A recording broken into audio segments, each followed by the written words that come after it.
We've got a different approach to our videos. Normally we do one recipe with all name brand ingredients and the other one with all store brand ingredients, but this time I'm just going to swap out one ingredient. I've had a lot of questions with flours, a bunch of the videos we've done, that you can't really tell there's a difference to it, and there's a huge price difference in every type of flour. So you've got like the King Arthur's, you've got the Trader Joe's, you've got the gold medal, they're all claiming to be the best, but it's really just flour. Like, how different can it be? So that's what we're setting out to do here, trying to see which is the best one. And I've done a couple different things this time I'll go into after kind of reviewing what these look like. And this first loaf that we're looking at is the one from Trader Joe's. It's a pretty standard loaf here. These are actually made in a bread maker. That's another variable I try to take out, is just not trying to hand make these because my baking skills are inconsistent at best. I cheated with a bread maker, but it actually turned out pretty good loaves, and since they're both cooked in it, it's fair. So they're equally good or bad depending how you look at it. The one from Great Value is the one I'm cutting open next, and you can't really see too much of a difference on camera. The biggest thing I kind of noticed was the grains a little bit finer, so those little bubbles in there, they're not as big. Other than that though, not much of a difference. You'll kind of see that up close here later on when I compare them. But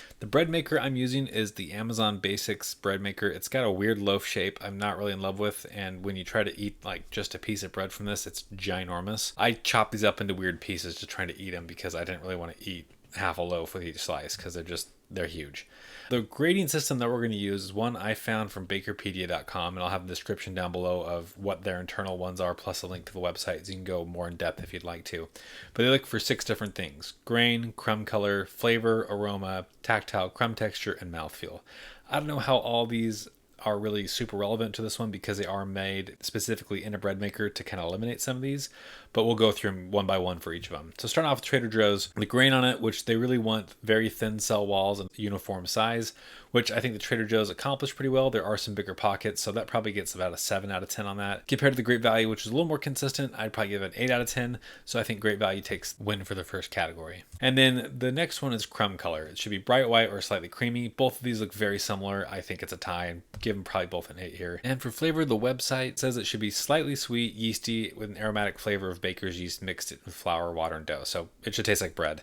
Both of these did accomplish that. I don't think there's much difference in flavor here, to be honest. I think the biggest differences were a bit later in this grading criteria. Next up is the aroma. I think they both have the exact same aroma. They're both really good. And then they're baking, they smelled fantastic. 8 out of 10. And the last two, I think this is where the biggest difference was. There was a tactile crumb texture, which is supposed to be smooth and silky feeling. The crumb should be resilient when you push down on it. The stuff from Trader Joe's did a way better job than the stuff from Great Value with that. So probably an 8 out of 10 for the one from Trader Joe's, and then like a 4 out of 10 from the one from Great Value. It really wasn't as good. And then the last one is mouthfeel. Again, gotta hand it to Trader Joe's. Got a 9 out of 10 in this one. And then the stuff from Great Value, probably a 6 out of 10. It was just too dry. So I think Trader Joe's wins this round, and we're going to compare it to some other ones later on just to make sure that it is the actual best brand you can buy. Next one we'll be testing is going to be King Arthur versus Trader Joe's, but let us know if there's a favorite brand you have, and we'll try to get that in the mix. Thanks for watching.